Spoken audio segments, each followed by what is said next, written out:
Well, thank you very much. It's an honor to have the president of Ukraine with us.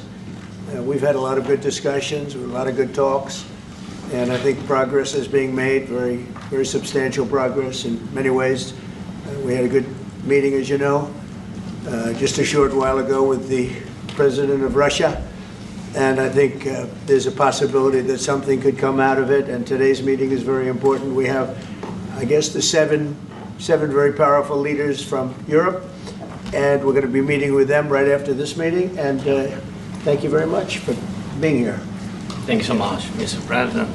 If I can. This is also interesting. Brian Allen, based on reports, including from those even from Fox isn't denying it, it looks like Trump's Alaska summit went sideways and the staffers like Caroline Leavitt and Steve Witkoff reportedly left ashen and wide-eyed. I wasn't in the room, but if seasoned operatives come out looking like they saw a ghost, that's panic. Whatever Trump agreed to or failed to push back on clearly set off alarms, and judging by the rush of European leaders of the White House afterwards, the damage control started before Air Force One even landed. Having said that, today's meeting with Zelenskyy and all the European leaders seemingly is much cheerier. I mean, there's something in it that we don't understand, that I don't see. There's something there that is clearly positive for them, that they think is good, because they wouldn't be faking it. If they actually didn't like the outcome here of this meeting, whatever Donald Trump told them, they probably would say it out loud, right? It's been almost 4 years now that a lot of people were killed last week. A lot of people last week. I mean, millions of people killed, but a lot of people last week for whatever reason. A big number, a lot of soldiers, both on both sides. And I know the president, I know myself, and I believe Vladimir Putin wants to see it ended. And as you met with Putin on Friday, today you've got President Zelenskyy here. As you listen to Russia and Ukraine, which side has the better cards? Right? Well, I don't want to say that. I'm just here to be, look, this isn't my war. This is Joe Biden's war. He's the one that had a lot to do. I'm telling you, like, you look at this and you go, oh, this is Trump just like shitting on Joe Biden. No, this is Trump trying to wash his hands of this equation. The very fact that he did not respond to who holds all the cards as a question, terminology that he has used against Zelenskyy easily, implies that he doesn't want to admit that he does not have the cards. He does not want to admit that the Western world, all the Western powers, do not hold the cards here. That, as we've said over and over again, as many leftists said over and over again, the conditions, like the end to this conflict, will be defined by what takes place on the battlefield. And what is going down on the battlefield shows that with all of the weapons that were sent to Ukraine from the Western world, with like all the sanctions that were implemented, Russia has still been able to firmly acquire territory and embed themselves deep into the Ukrainian border and take over 20% plus of Ukrainian territory in eastern Ukraine. It seems like it wasn't enough, and Donald Trump sees that. He basically wants to hold the L. He wants America to hold the L without saying that he was the one holding the L. You know what I mean? It feels like this is a way for Trump, in the Trumpian way, in the most Trumpian way possible, to say, sure, we lost, but it actually wasn't us who lost. It was Ukraine who lost. It was Joe Biden who brought us into this. I don't think he wants to take a small L to avoid a much larger L, Russia going further into Ukraine. I don't think that's the equation. That's what his argument is. But I think he's just like trying to do a Trumpian exit from all of this. Vibe check. A notably different tone in the Trump-Zelenskyy Oval meeting, a stark juxtaposition for the first White House encounter. When baited with a question about whether Ukraine or Russia holds the cards, a throwback to the first meeting when Trump said Zelenskyy doesn't hold the cards, POTUS did not bite. Even the wardrobe issue was addressed by the same reporter who criticized Zelenskyy for not wearing a suit last time. This time, Brian Glenn, Marjorie Taylor Greene's boyfriend, told Zelenskyy he looks great. Seems clear neither leader wants to get out ahead of the high-stakes closed-door discussions that will get underway shortly. Do with this happening, and we want to get it ended, and we want it to end good for everybody. We want it to end good. The people of Ukraine have suffered incredibly. President Zelenskyy, are you prepared to keep sending Ukrainian troops to their deaths for another couple years, or are you going to agree to redraw the maps? Thank you for your question. So, first of all, we live under each day attacks. That today have been a lot of attacks and a lot of wounded people, and the child was dead, small bomb, 1 year and a half. I don't think this is a suit. I know this is irrelevant to the grand scheme of things, but I don't think this is a suit. I know it's utterly irrelevant. I think it's swag. So we need to stop this war, to stop Russia, and we need support American and European partners. And we will do our best for this. So, and I think we show that we are strong people, and we supported the idea of the United States, of personally of President Trump, to stop this war, to make a diplomatic way of finishing this war, and we are ready for trilateral, as President said. This is a good signal about trilateral. I think this is very good. Thank you. Mr. President,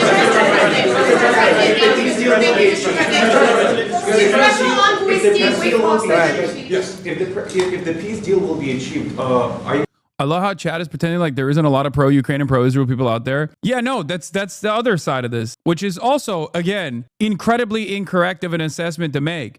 But there's a lot of people in the West that are pro-Israel and pro-Ukraine. The numbers have actually diminished now, but it is a common position. At least it's like the only position that Western leadership has. It's the only position that like Western governments have. That is their position. And people will try to justify that by saying like, well, Ukraine was attacked and also Israel was attacked October 7th.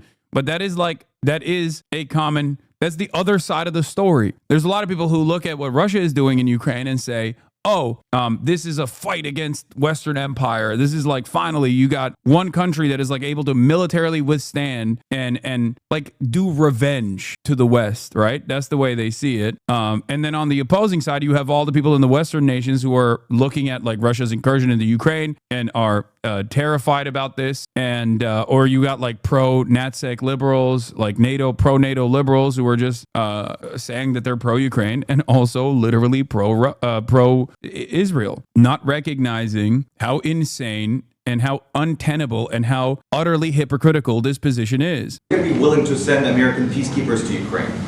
Well, we're going to work with Ukraine, we're going to work with everybody, and we're going to make sure that if there's peace, the peace is going to stay long term. Did you say Tucker Carlson yet? No, Tucker Carlson is no longer pro-Israel. Let's be real. This is very long term. We're not talking about a 2-year peace and then we end up in this mess again. We're going to make sure that everything's good. We'll work with Russia. We're going to work with Ukraine. And we're going to make sure it works. And I think if we can get to peace, it's going to work. I have no doubt about it.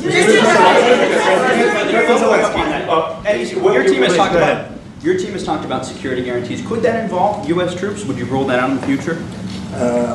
We'll let you know that maybe later today. I think pro-Russia, pro-Israel is like the South African, like the white South Africans who left after the dissolution of the apartheid and went to Israel. They're just one note. They don't care who's doing it. They just like war crimes. They just like dominating people. They're like, nah, it's fine. If there's another country, it doesn't matter. Any country that's doing it, I'm in favor of. You know what I mean? Like there are people that did that, right? We're meeting with 7 great leaders of great countries also, and we'll be talking about that. They'll all be involved, but there'll be a lot of help when it comes to security. There's going to be a lot of help. It's going to be good.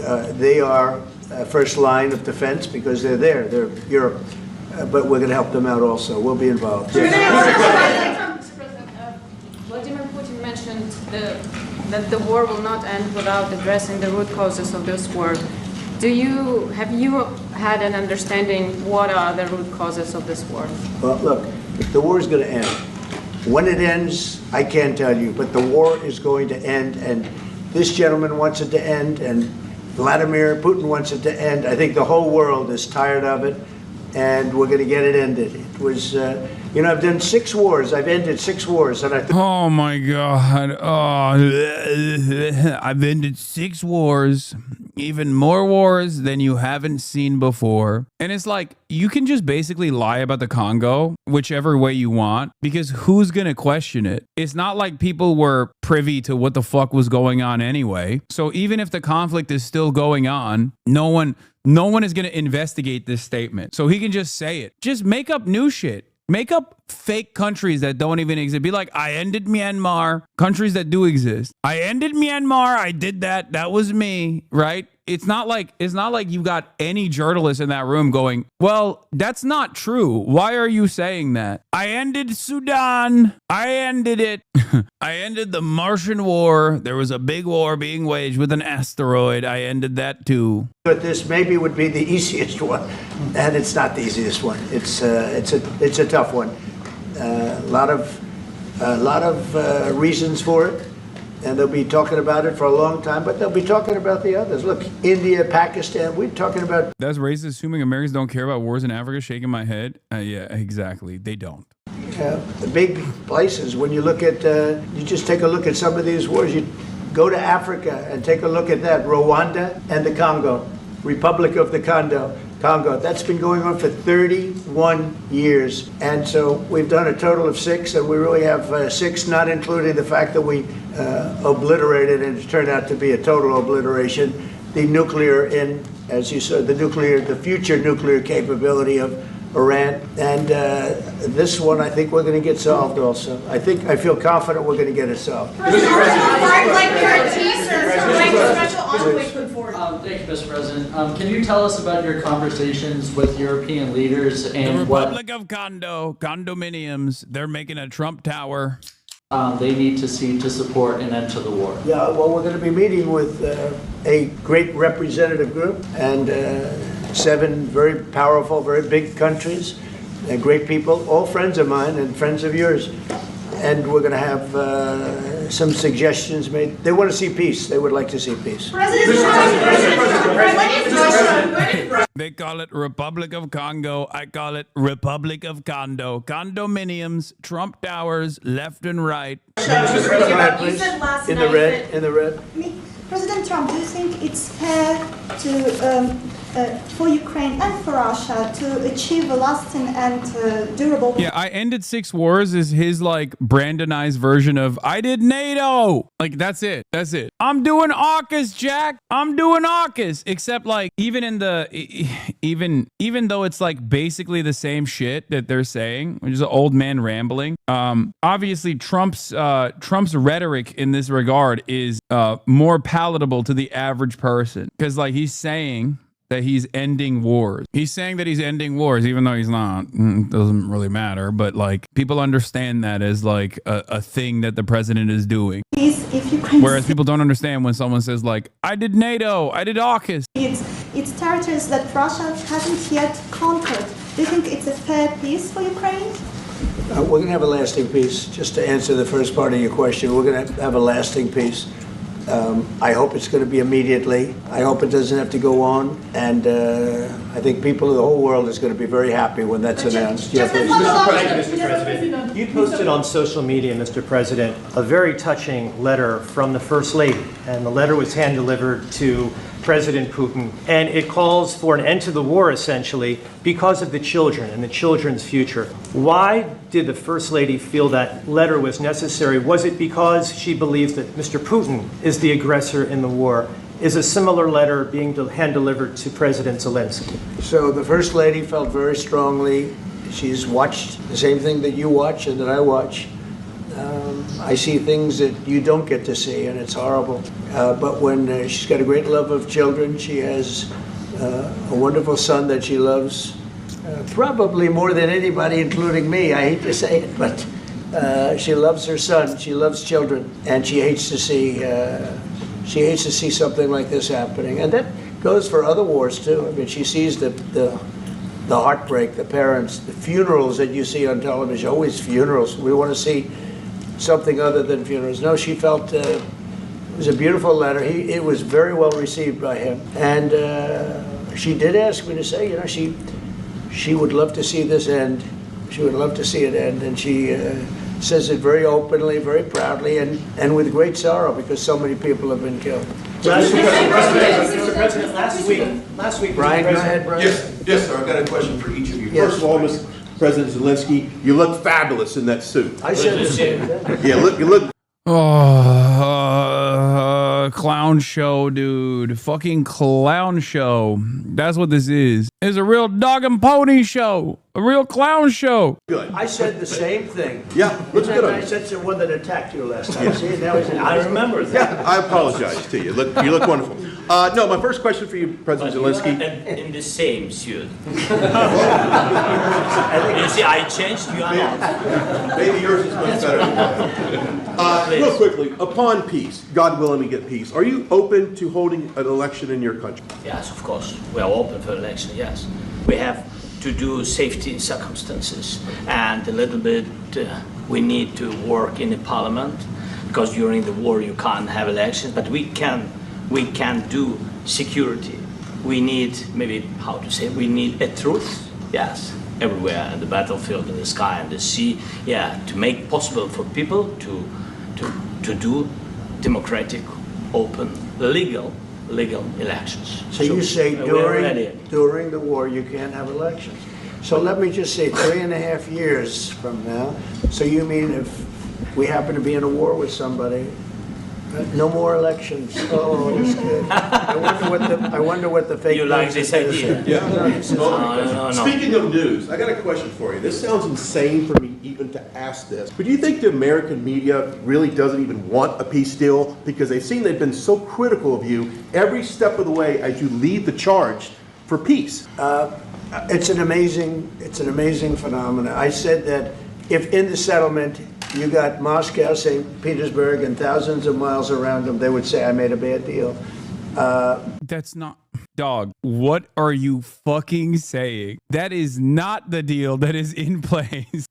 All right, even if I did it, even if I gave, he said, Kievan Rus. Go back, you missed Trump, what Trump said. What? Do democratic, open, legal elections. So you say we're ready. during the war, you can't have elections. So let me just say 3.5 years from now, so you mean if we happen to be in a war with somebody, no more elections? Oh, that's good. You're right, I did miss that. Even Kaya got up for that one. I like that. I like that. No, I said no new wars, but it turns out if there is a new war, maybe no election in 3.5 years here in the United States of America. Seems great. Seems great. Mexico looking so good. Mexico looking so good. Looking ripe.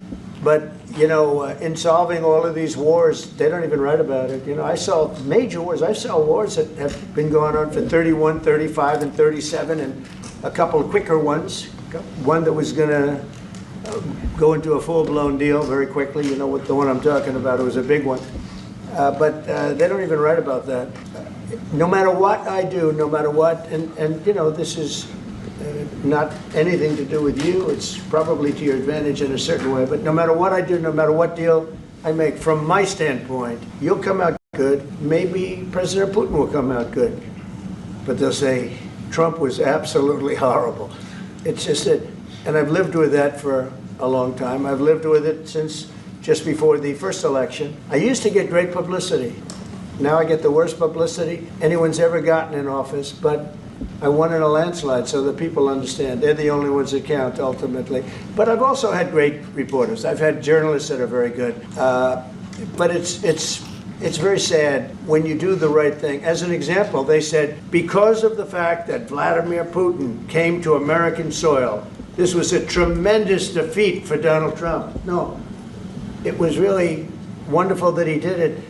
It was a hard thing for him to do, to be honest with you. It was the opposite of what they said, but they said it. Now, if he didn't come, they'd say that was also bad for Trump. You know, there's no way.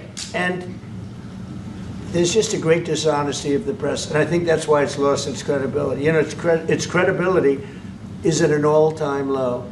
We have a thing going on right now in D.C. We went from the most unsafe place anywhere to a place that now friends are calling me up, Democrats are calling me up, and they're saying, sir, I want to thank you. My wife and I went out to dinner last night for the first time in 4 years, and Washington, D.C. is safe, and you did that in 4 days. I'll tell you, it's safe. I had another friend of mine, he has a son who's a great golfer, he's on tour, and he came in fourth yesterday in the big tournament where Scotty Scheffler made the great shot, and he said his son is going to dinner in Washington, D.C. tonight. I said, would you have allowed that to happen a year ago? He said, no way, no way. He said, what you've done is incredible.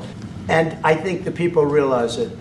But the press says, he's a dictator, he's trying to take over. No, all I want is security for our people. But people that haven't gone out to dinner in Washington, D.C. in 2 years are going out to dinner, and the restaurants the last 2 days were busier than they've been in a long time. Sir, Thank I you. walked around yesterday with MTG. If you can walk around with DC with MTG and not be attacked, the city is safe. Yes. Thank you, Mr. President. Last week, you warned of what you called severe consequences if a 30-day ceasefire or any type of ceasefire were not agreed to by Russia. Will there be severe consequences? Does that change because of I the don't meeting think you with need a President Putin? ceasefire. You know, if you look at the 6 deals that I settled this year, they were all at war. I didn't do any ceasefires. And I know that it might be good to have, but I can also understand strategically why, well, you know, one country or the other wouldn't want it. You have a ceasefire and they rebuild and rebuild and rebuild, and, you know, maybe they don't want that. But if you look at the 6 deals that we made peace and What is the fucking press, dude? Holy shit. It's not. It's over. The notion that you are going to have a nominally adversarial press team in a press pool is completely gone. It's not happening. It's something that I've noticed not just in the press. It's something that I'm going to be talking about with Ben Cohen of Ben and Jerry's as well. It's not just the press. Our culture, like corporations and every other institution that previously, at least aesthetically, tried to defend the principles of liberalism are completely casting all of that aside and becoming servile little mouthpieces for the right-wing agenda of this administration. Some of it is out of fear, and some of it is because they want to make more money, and they know Trump will press them. It is unfolding in every part of our lives, okay? Every aspect of our lives is being dominated by right-wing crybabies, and I don't know if we'll be able to change this dynamic anytime soon, and I think it's going to get a lot worse before it gets better. The media was never adversarial to begin with, or it's just like, or they were only adversarial to Biden on a right wing basis, but for the most part, they were servile to Biden too. You're a left-wing crybaby. It's really funny that you say this because I have literally, with the exception of a content creator directly issuing a threat against me and telling his fans to kill me in the streets, I've never asked for deplatforming of another content creator. Not even once. As a matter of fact, it's always right-wing content creators who are actively demanding that the FBI prosecute me, that the Customs and Border Patrol throw me in jail for any number of different made-up fucking reasons. Constantly demanding that I get deplatformed every single fucking week. So the notion that like I'm the crybaby here is idiotic. You've made this up. You're creating an alternative reality because the reality that we all exist in makes you feel kind of shitty and weak and lame and soy. That's it. He keeps saying 666. What 6 deals he talking about? Iran, Israel, allegedly Congo, Rwanda, Azerbaijan, Armenia. I think he means India, Pakistan as well, but I don't know how we arrive at 6. you know, long-term, long-running wars, I didn't do any ceasefires.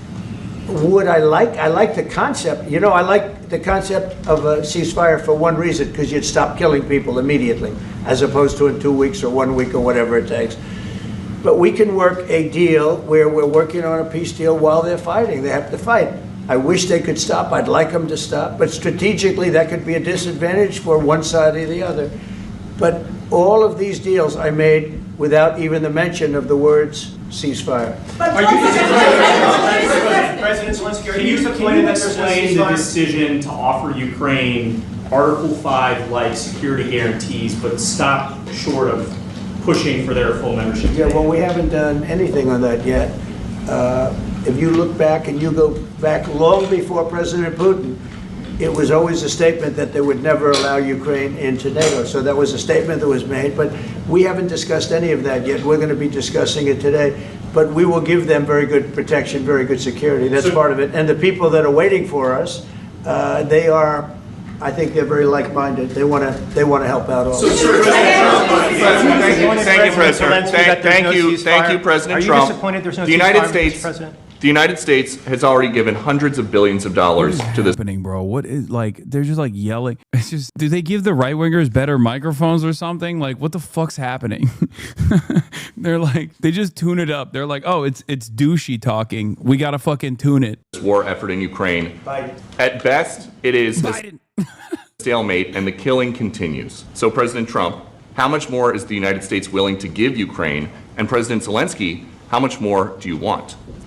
Well, I'll start off just by saying we're not giving anything now. We're selling weapons. This is something before, I guess the number is well over $300 billion. That was under Joe Biden, a corrupt politician, not a smart man, never was. By the way, go back 40 years, he was not a smart man 40 years ago either. But now he's in particular bad.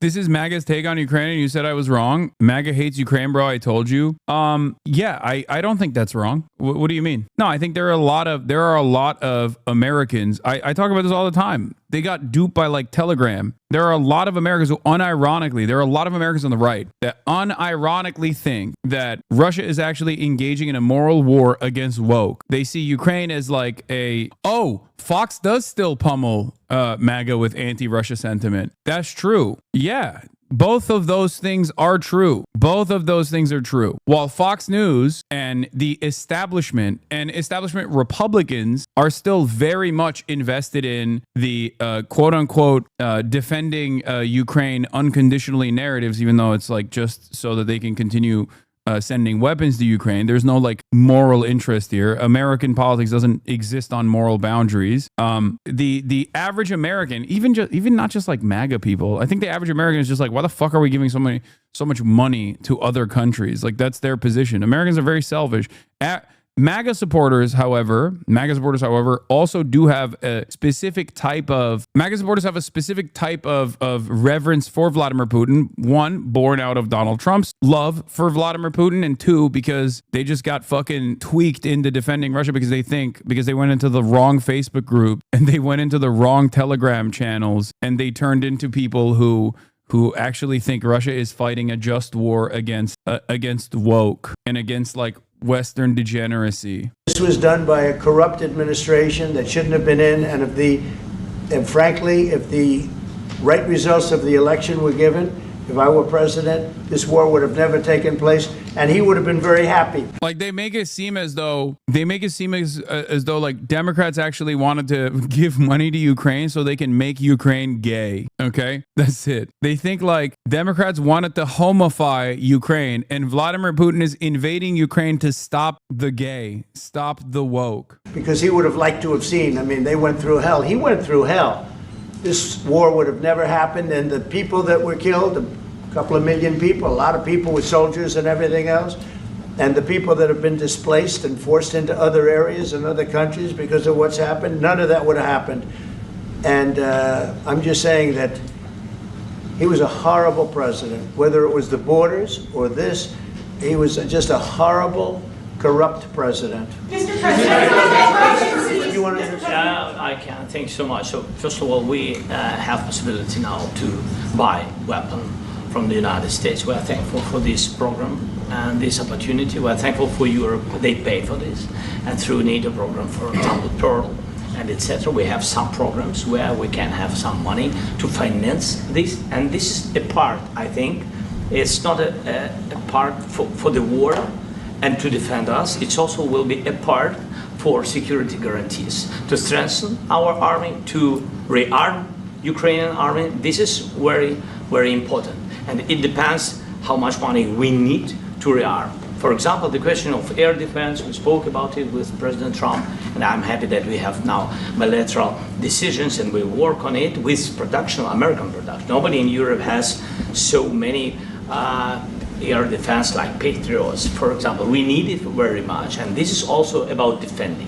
Can I ask President Zelenskyy a question? I think the good news, we make the best military equipment in the world by far. You mentioned the Patriots. How good are they? Systems. We have systems, they're literally 100% foolproof, and it's really like shooting two bullets, two bullets hitting each other in the air in a space like this. The chance, 100 Come on, it's so good. Patriot missile systems, THAAD. We got THAAD. We got missile systems you've never even heard of. Believe it. Aren't our missiles so good? Please buy more. Bye bye. 100%. It's 99 to 100%. So we sell the equipment to NATO, and NATO does what, I don't know what the arrangement is that you have with, but I know that they want you to have the equipment. And we're getting the best equipment in the world, but they pay us for the equipment. Under Biden, it was just crazy what was going on. I believe the number is over 300. I think it could be $350 billion worth of equipment and money and everything else. And we've made more progress in settling this war in the last 2 months than they made in 4 years. This should have been settled a long time ago, but it should have never happened. Yeah, please. Real quickly, you pushed out on social media. All right, Brian, go first. You pushed out on social media about doing away with mail-in ballots and potentially electronic voting machines. Can you expand on that and how important Well, that is? that's a very off-topic, just really quickly. Mail-in ballots are corrupt. Mail-in ballots, you can never have a real democracy with mail-in ballots. And we, as a Republican Party, are going to do everything possible that we get rid of mail-in ballots. We're going to start with an executive Guy who was literally shitting on Zelenskyy for not holding elections. He's a dictator.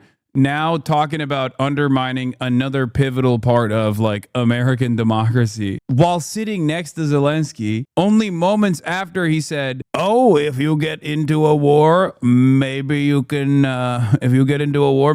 avoid having an election. How nice. Everything that right-wingers do is good. Everything that they say is bad, or whoever they claim is doing the exact same thing is bad and immoral and wrong. Once you realize the world revolves around this fundamental truth, it makes a lot of this commentary more palatable. This is just truly what they believe, okay? It's good when I do it. It's bad when anybody else I say is bad is doing it. And it's woke, it's gay, it's communist. Order that's being written right now by the best lawyers in the country to end mail-in ballots because they're corrupt. And you know that we're the only country in the world, I believe, I may be wrong, but just about the only country in the world that uses it because of what's happened. Massive fraud all over the place. The other thing we want change are the machines.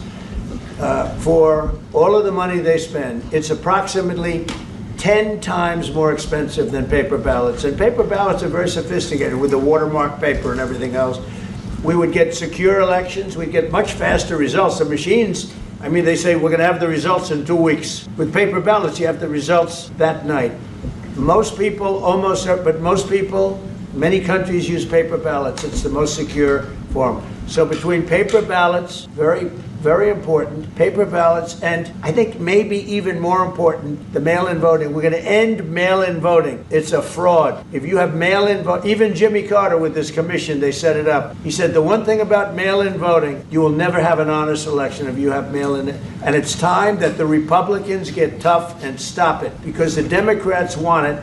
It's the only way they can get elected because with men and women's sports and with transgender for everybody and open borders and all of the horrible things that you like, Zelenskyy. You want to do transgender sports in Ukraine. That's why Putin invaded, right? You want to do mail-in voting, don't you?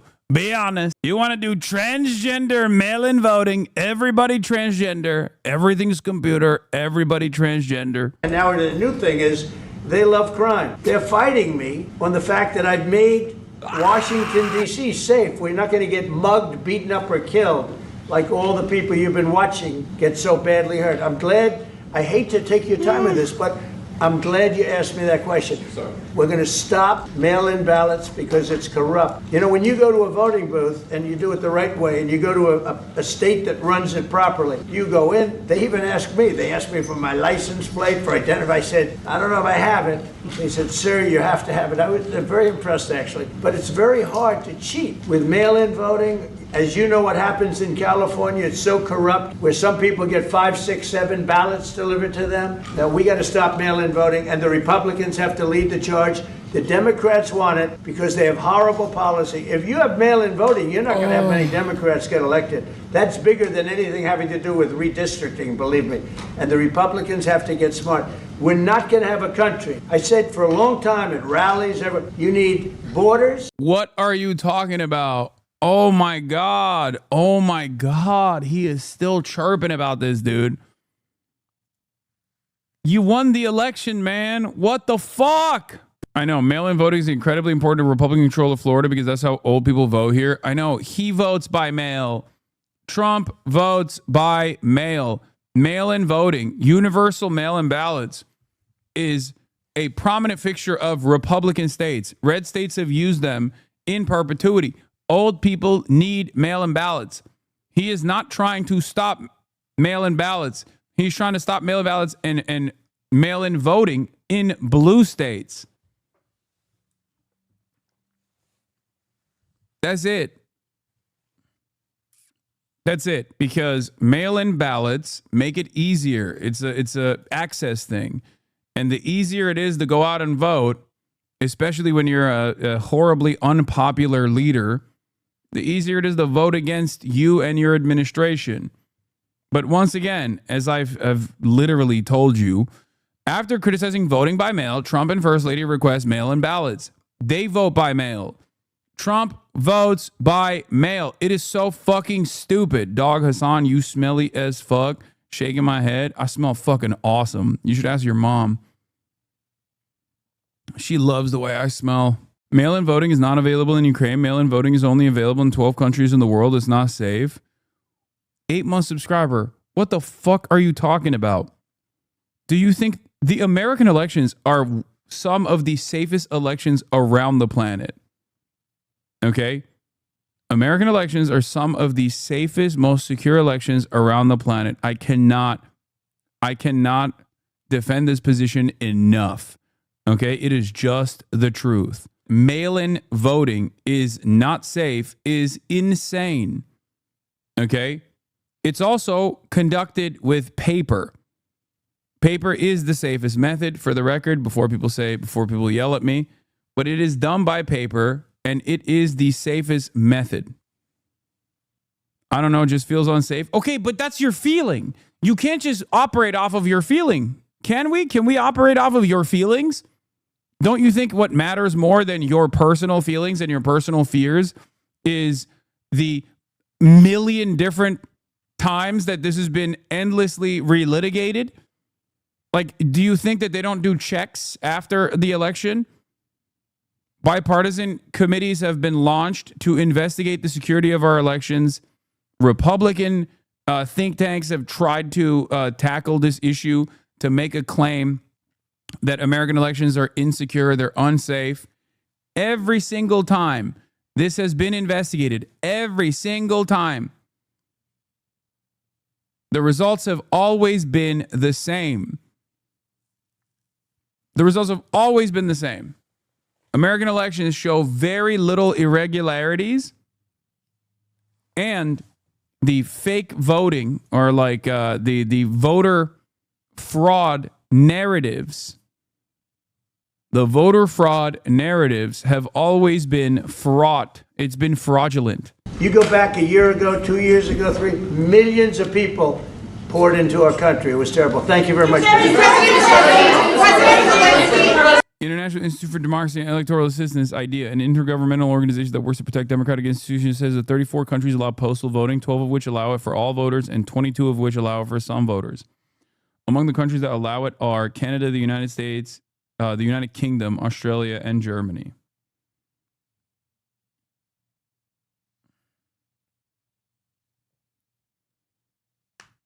Dude, mail-in ballots are fucking awesome. Y'all are crazy. I voted by mail every single time, and I will continue to do so. It is ridiculous. It is a massive convenience. It is great. It is a great system.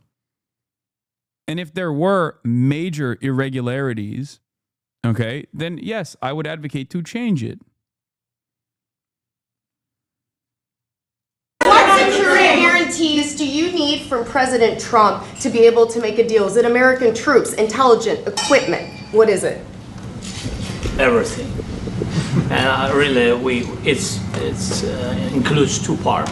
First, strong Ukrainian army. That's what I began to discuss. with your colleagues. And it's a lot about weapon and then people and training missions and intelligence. And second, we will discuss with our partners. It depends. Not unsafe does not equal safest in the world. It's one of the safest in the world, okay? And also, like I said, there are never major irregularities in American elections. There are a million different committees and a million different think tanks that want to make it seem like there are major irregularities, have actively and desperately tried to cultivate this narrative, and they have failed to do so because American elections are safe and secure. Holy fuck. Election fraud bigger than voter fraud. Exactly. Election fraud is what actually happens in this country. And the way that they do it is by pumping up the narrative that there is voter fraud in this country. America does not have an issue with too many people voting. America has an issue with too little people voting for a multitude of different reasons. But as far as like the Republican strategy on this goes, they lie about election fraud. They just keep repeating that lie over and over again until it is the established narrative. And then they turn around and implement election fraud, election engineering, voter suppression. That is the real issue in this country. The real issue is hurdles placed in front of people that stop them from going out and voting. Okay? That's the real issue. The real issue is not too many people are voting, it's too little people voting. Holy fuck. I cannot believe that there are still people who push this. Even in a progressive community such as this one, wow, it's crazy. As on the big countries, on the United States, on a lot of our friends. And Mr. President, are you willing to commit American troops to that NATO-like protection in order to get President Zelenskyy to a deal today? Well, I don't know if you define it that way, but NATO-like, I mean, we have people waiting in another room right now. They're all here from Europe, biggest people in Europe, and they want to give protection. They feel very strongly about it, and we'll help them out with that. I think it's very important. I think it's very important to get the deal done. You've been involved with the peacekeeping in Ukraine since your first day in the administration. What would you say to the Ukrainian people right now who are suffering under the Russian attacks and hoping that the American people will stand with them? Well, I know Ukrainian people. I've known many over the years. They're great people. They're smart. They're energetic. They love their country. I mean, they love their country, and we want to get this war ended. That's all I can do. I love the Ukrainian people, but I love all people. I love the Russian people. I love them all. I want to get the war stopped. Very important. Mr.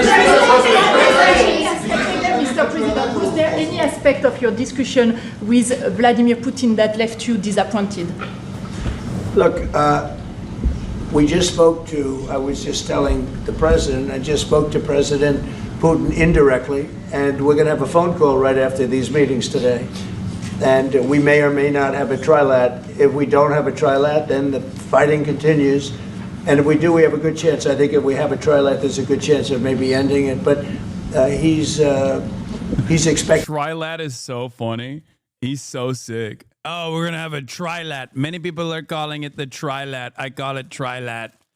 People call it trilateral. I don't got time for that. I need to be tactical. The trilat. Oh, no. Who told him that? Who gave him the new method? I call it the trilateral, a trilat. Team, I call when we're finished with this meeting. Thank you very much, everybody. Let's go. Everybody head out. Thank you, guys. Thank you, guys. Let's go. Right on top with you. Let's go, guys. Thank you, press. Let's go. Move. Come on, guys. Let's go. Thank you, guys. Thank you, press. Thank you. Keep moving. Thanks, guys. Keep moving. Thanks, guys. Keep moving.